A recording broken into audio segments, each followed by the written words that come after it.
부동산 범죄, 이번에는 끝장을 봐야 합니다.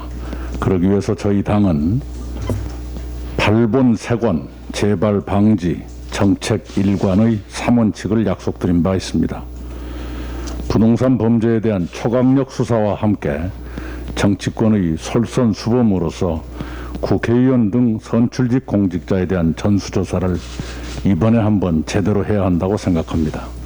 정치권은 내 살을 도려내겠다는 각오를 가지고 임하지 않고는 국민의 분노를 사길 방법이 없다고 저는 직감하고 있습니다.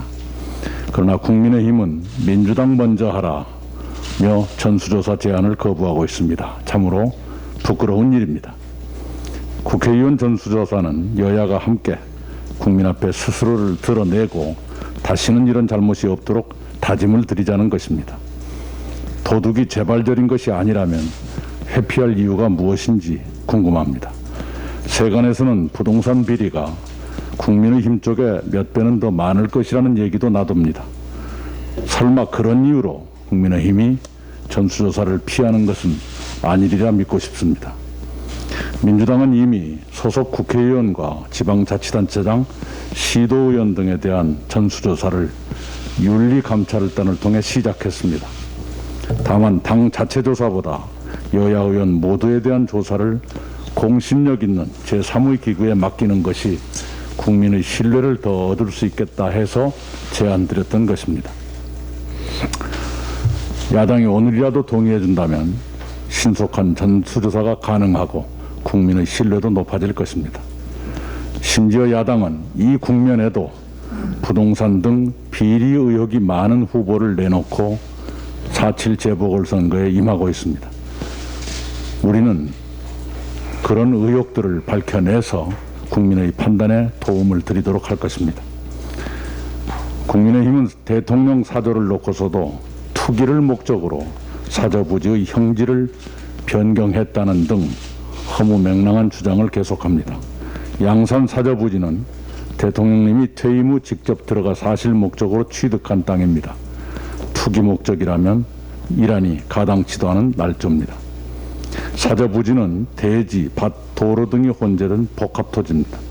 전직 대통령 예우에 관한 법률에 따라 양산 사저에는 경호 인력과 보좌진의 근무 공간을 마련해야 합니다. 그러기 위해서 관련 절차를 밟아 용도를 정비한 것입니다. 내다 팔아서 차익을 거둘 수 있는 땅도 아닙니다. 야당은 그런 사정을 뻔히 알면서도 어떻게든 LH 투기 의혹 사건과 엮어보려 사저특기 주장을 펼치고 있는 것으로 보입니다. 억지 궤변이고 비열한 정치 선동입니다. 과거에도 야당은 노무현 대통령 사저를 두고 아방궁이라는 낯뜨거운 비난을 퍼부었습니다. 그것은 희대의 망발로 판명됐고 국민 앞에 부끄러운 일로 기억되고 있습니다. 그런데 또 같은 잘못을 되풀이하고 있습니다. 선거 때만 되면 반복되는 구태 정치가 참으로 개탄스럽습니다. 정부의 강력한 발본색원 조치와 아울러 국회는 재발방지 대책에 더 속도를 내야겠습니다. 국회에는 이미 이해충돌방지법 등 공직자 투기방지 5법이 발의되어 있습니다. 그 법의 처리를 최대한 신속히 하겠습니다. 이제는 더 이상 이해충돌방지법 등 관련 5법을 미룰 이유도 명분도 없습니다. 최대한 신속히 처리해서 200만 공직자의 부정부패와 도덕적 해이를 원천 봉쇄해야겠습니다. LH는 해체에 준하는 대수술이 불가피합니다.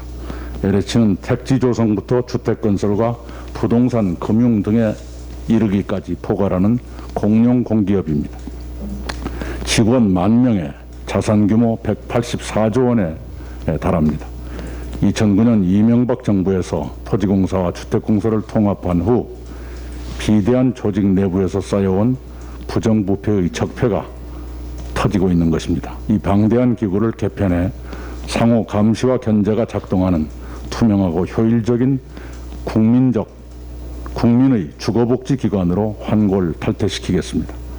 부동산 감독기구 논의도 빨리 마무리하겠습니다. 저는 LH 사태가 불거지기 전부터 정부 조직에서 주택부를 신설해 주택 문제 해결에 집중하자고 제안한 바 있습니다. LH공사의 해체 수준 개혁 및 부동산 감독기구 가동과 연계해서 검토하겠습니다. 이번 일을 계기로 부동산 투기와 부패의 사슬을 낱낱이 드러내고 토려낼 것입니다. 가혹하다고 할 만큼 강력한 대책으로 반드시 망국병이었던 부동산 범죄의 씨를 말리겠습니다.